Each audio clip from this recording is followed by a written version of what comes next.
Welcome to Bluegrass Brooklyn, our podcast all about the music we love, straight from the Bluegrass borough of Brooklyn, New York. Party, let's have a time. Let's drink some whiskey. Let's have some wine. Big ball in Brooklyn, big ball in town. Big ball in Brooklyn, we'll dance around.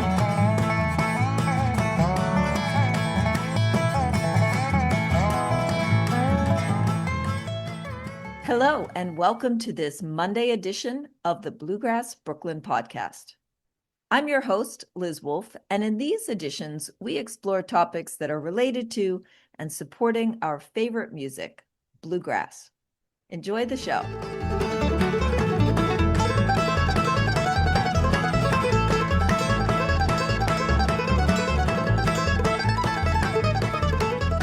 Well, hello and welcome. Excited to be interviewing Ken White today. Ken is the executive director of IBMA, which is the International Bluegrass Music Association. He's in his third year, and I'm excited to speak with him today to hear more about it.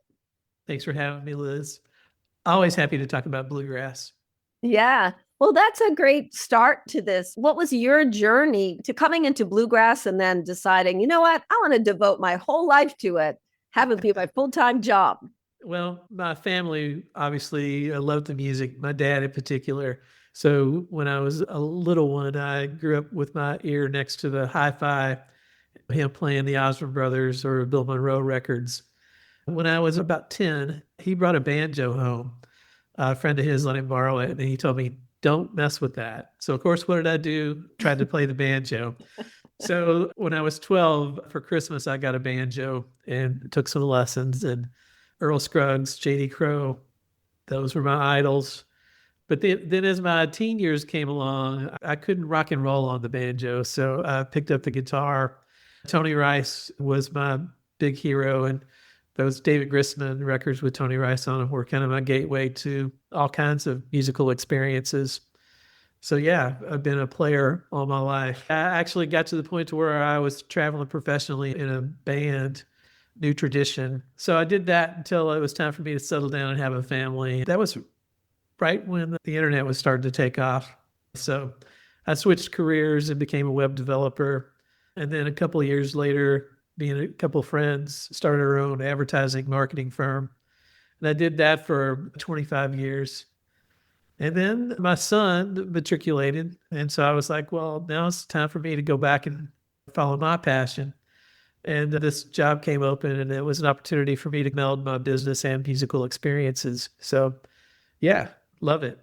And here you are. Well, that sounds like the perfect person for this executive director position because you had all that years of business experience and you have a passion for bluegrass, obviously.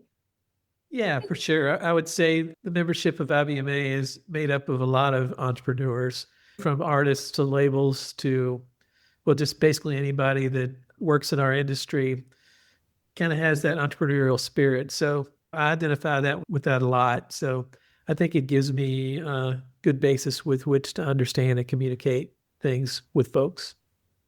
Well, as you know, I participated in the Leadership Bluegrass 2026 class. I was really surprised at the variety of people that were in there, some of whom weren't even musicians, actually. But yeah, there was also that theme of entrepreneurship in there. Yeah, I think that program in particular, it's important to hear lots of perspectives, not just from the people that come to speak, but also the people that participate. We all work in our own silos, and this is a way to get perspective from other folks' point of view. I have yet to get to do Leadership Bluegrass. My hope is next year that I will. Oh, yeah. That's interesting that you haven't actually done it yet. I've been too busy working. So, gee, Ken, maybe you can pull some strings and get yourself in there. I know a guy, but I just haven't done that yet. Well, let's talk about the Leadership Bluegrass program for a moment. How do you think that promoting and having that program, we had 26 people in our program. How do you think that is helping the IBMA organization? Well, I think IBMA in and of itself, its job is to help people do their business in bluegrass better. And so this to me is a perfect extension of that. again, like I said, we work in silos in our industries. So this is just a way to help people network. Also, it helps our organization because I will say, I'm assuming you came through that program on fire to do more. And it's a story that most people find. It's so they want to be more involved in the programming that we do and figure out ways to be involved in World of Bluegrass and the other programs we do. So in that respect, I think we are teaching a lot of good things and also creating more brand evangelists, if you will, for Bluegrass and the IBMA. So I think it's been very successful doing those things. Absolutely. And I will say for anyone who's thinking about applying, might be listening, that you can do that. There's, I think the deadline is somewhere in the October timeframe, correct? I believe so, yeah. Yeah. It's right after World of Bluegrass, we open up applications. If you go to IBMA, the event known as IBMA, which this year is in October, then that is where I learned about it. And of course, people will be willing to chat about it there with you if anybody is going and is interested. I am noticing, both through speaking with people on this podcast and just my own experience, that, as you said, we have some bluegrass evangelists out there. It does feel like the world of bluegrass is expanding. Does that feel that way to you? You're right in the middle of it. For sure. I will say our week-long event we call World of Bluegrass, and it's really like a homecoming. I think anybody, I won't say anybody who's anybody, but most people in our industry come to that because it's a way to reconnect with everyone else. Yeah, I think bluegrass as a genre has this emergence into the pop culture every 20 years or so that really something really catapults us to the front. And these days it's the younger artists, Billy Strings, Molly Tuttle, Sierra Hull, I think really has captured pop culture's imagination, if you will, and that's pushed bluegrass to the forefront. Before that, it was Oh Brother, Where Art Thou? And before that, it was Will the Circle Be Unbroken album. So again, there are these touchstones in pop culture where I think bluegrass is huge, and we're seeing Billy Strings sell out 3 nights in an arena is amazing. And he's not changing his music to cater to them. He's playing straight up bluegrass and they're loving it. So to me, that just bodes well for our music moving forward. Yeah. Yeah, I could see those milestones. Let's talk about the World of Bluegrass event for a moment. Act like I don't know anything about it. Tell us a little bit about it. Well, it's a week long. It starts on Tuesday with a 3-day conference. So Tuesday, Wednesday, Thursday at the Chattanooga Convention Center, there'll be panels and 2 awards luncheons and an expo hall. So there's an opportunity for you to come play. All the instruments that you could ever want to play will be there, or any manufacturer typically will be there. Also, a lot of artists and bands will set up booths in the expo hall. So you can come and learn about topics that are of interest at the time. But more than anything, it's about creating relationships and making connections. In the evenings, what we have is called the Bluegrass Ramble, which is 30 showcase bands that perform in local venues, mostly for talent buyers. That's the goal, is so that these bands can play in front of other industry folks and in hopes of obviously booking more gigs, but even maybe finding management or finding other people to join their artist teams. So there's a group of venues in Chattanooga that host those. Those bands get to play at least one set in one of those venues, and then they also play a set in the convention center.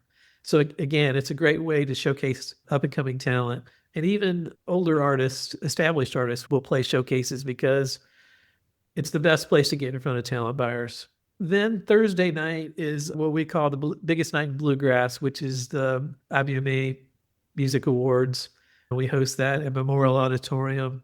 This past year, it was hosted by Steve Martin and Allison Brown, who did an amazing job. It usually features performances from all the Entertainer of the Year nominees. So we had some great ones this past year. Don McCurry was there. It closed with an amazing number that Steve and Allison put together that Billy Strings sat in on folks from Della Mae, folks from Sister Sadie, Sierra Hall, Justin Moses. It was a cavalcade of bluegrass stars that night. So that's pretty high profile. Then Friday and Saturday is the festival portion of our event. And this past year, it was in the middle of downtown Chattanooga. We had 3 stages full of great talent. So that was definitely the more public-facing part of our event. I would say conference is more inside baseball. The award show and festival are more public-facing. So that is just the structure of the event, but there is jamming going on 24/7 throughout that whole week.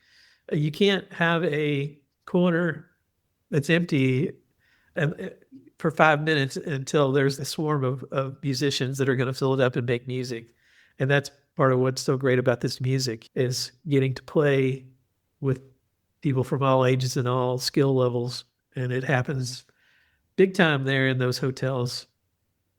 It sure does. That is my favorite part for sure. Last time we did do a recap session of the IBMA World of Bluegrass. And the last night, as I stumbled out of the Marriott after having jammed until 3 a.m., which is pretty much what I do, there's Michael Cleveland out in the driveway area in the courtyard jamming with a whole bunch of young folks and other folks too. But it was clear that it was a gathering of the Definitely I'm Not Tired Yet group, and it included them. So those are the moments that you can stumble upon at any given moment. And of course, the bands during the festival include some younger folks. Tell us about that stage. Okay, well, there's a couple of things going on there. We have a program called Kids on Bluegrass, which the whole point of that originally was for kids to sign up and they would pick the top 30 and they would pair them into bands. And if you were a participant, you get to bring a song to the group. And then you had to learn all the other songs that the people in your band put forth. And then you would rehearse for a few days, and that would work towards a performance.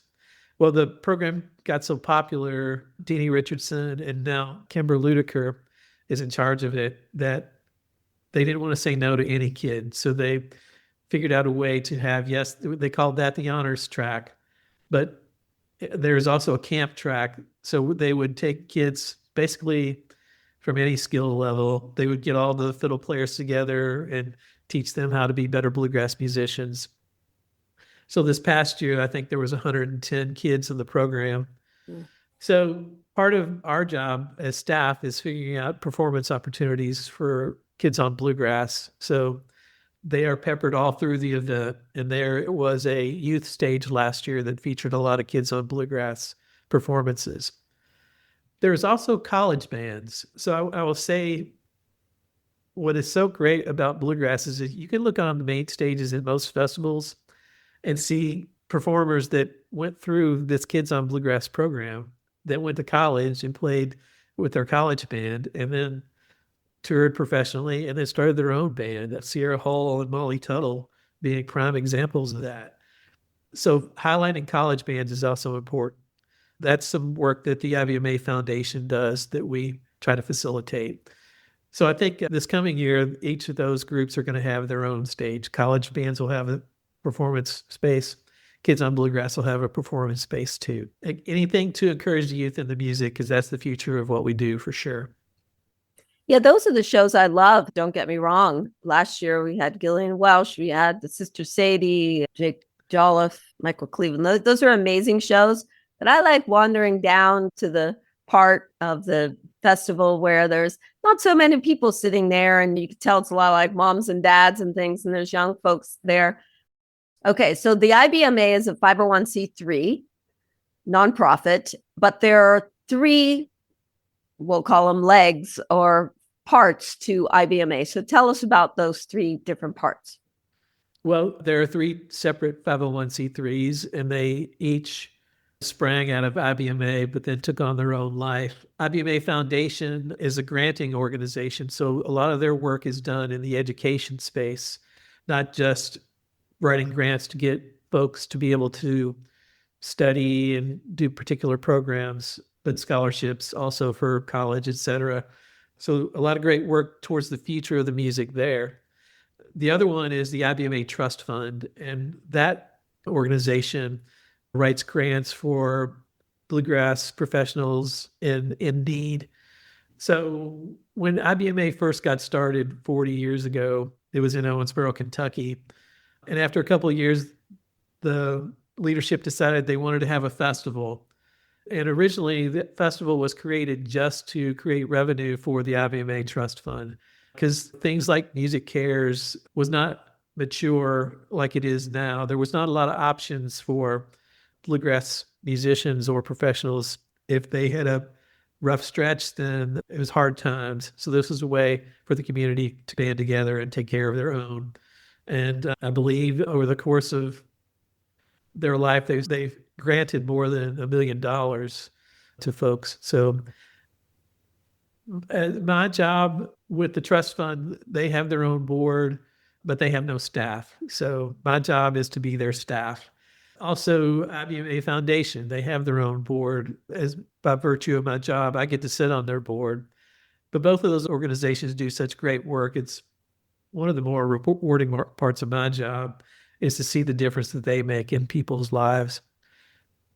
And of course, IBMA, I think International Bluegrass Music Association, we're more concerned about bluegrass as it exists today and how to help people do their business better. So you got some legacy, you got some today, and you've got some future right there between these three different organizations.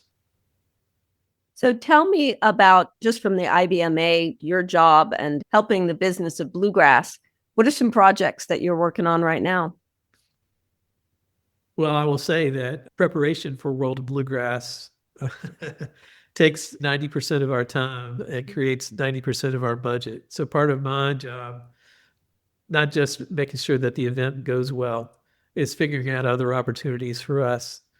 So that's another reason why I was thrilled to come and talk with you, is because Brooklyn, the Northeast, Boston Bluegrass Union, there are pockets of bluegrass that's really strong all across the country. Our event's only 1 week a year. So part of my job is trying to figure out ways to be more outbound in our work.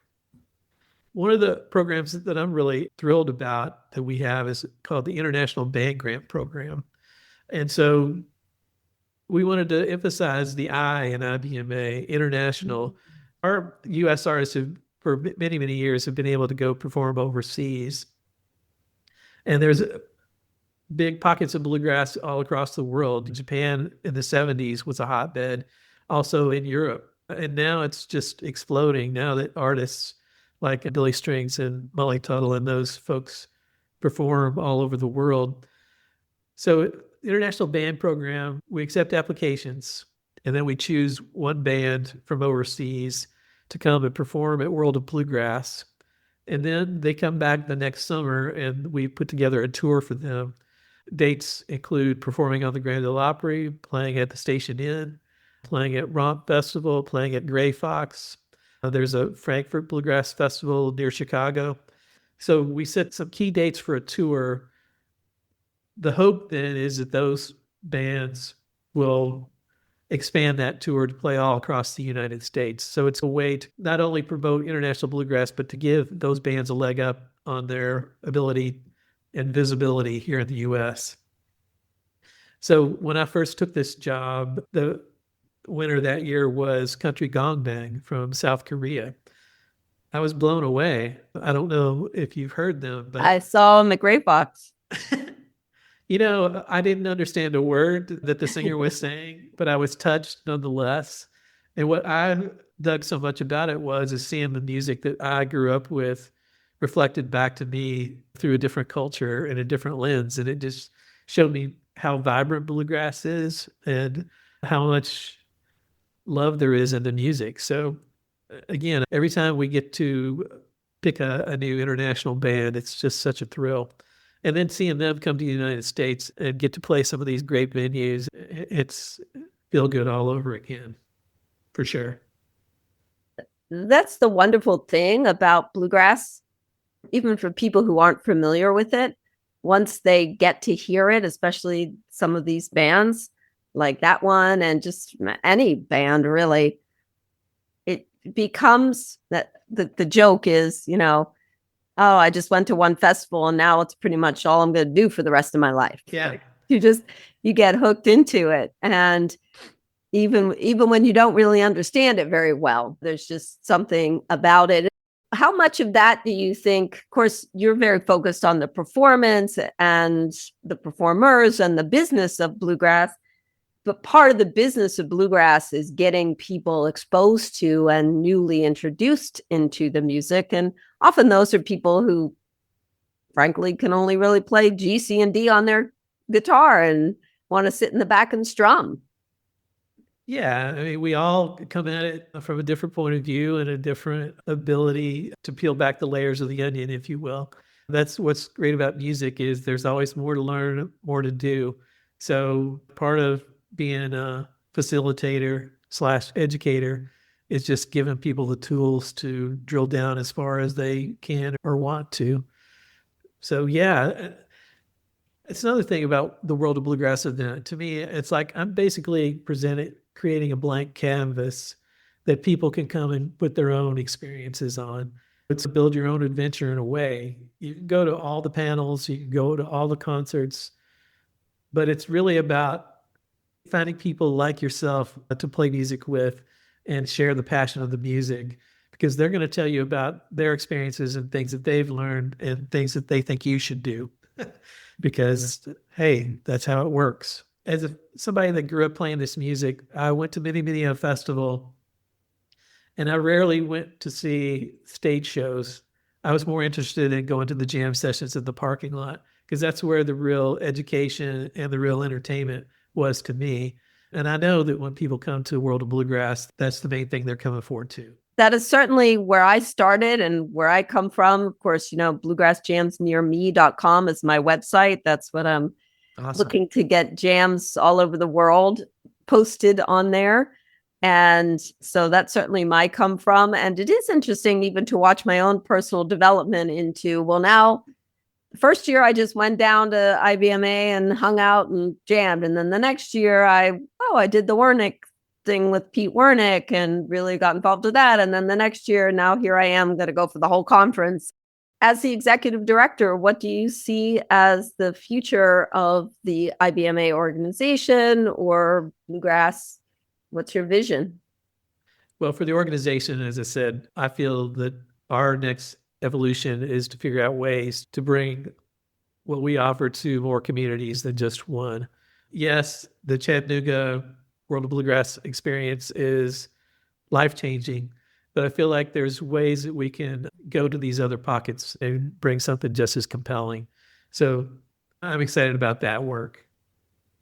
Well, that sparks some interest for me, for sure. I love putting together events. IBMA Brooklyn, come on. Well, we just had Jam Jersey. Okay, perfect. Which is a hotel takeover in Mahwah, New Jersey. Not exactly a tourist destination, but we had 240 people buy tickets to come to that. That's great. Yeah, I'm ready to do IBMA Pittsburgh. That's where I grew up. There's lots of bluegrassers in Pittsburgh. Yep. And I want to throw out this idea. Have you ever considered doing an open mic at the World of Bluegrass? No, I have not gotten drilled down that far. There are some like bluegrass karaoke slots, believe it or not, that people have done as fundraisers. So yeah, there's opportunity there, but yeah, open mic, I'm all about it. Yeah, that's always my favorite part, to do those. Well, thank you so much for this amazing conversation. Is there anything else that you think is important to share with our listeners? Just get out there and play music with people. That's the key. Don't sit at home thinking about it. Get out there and do it. Yes, I would absolutely reinforce that. We're in April of 2026, and tickets are just going on sale for the World of Bluegrass for the business conference right now. So, but pretty soon the festival as well. And I strongly encourage anybody listening to this who might be thinking a trip down to Chattanooga in October would be a lot of fun. I guarantee you it is. It'll only reinforce your excitement about bluegrass. Agreed. There's something for everybody. So come see us. So thanks again for this great conversation, and to look forward to keeping in touch, to watching the whole bluegrass world keep growing. Thank you, Liz. I'll see you in Chattanooga.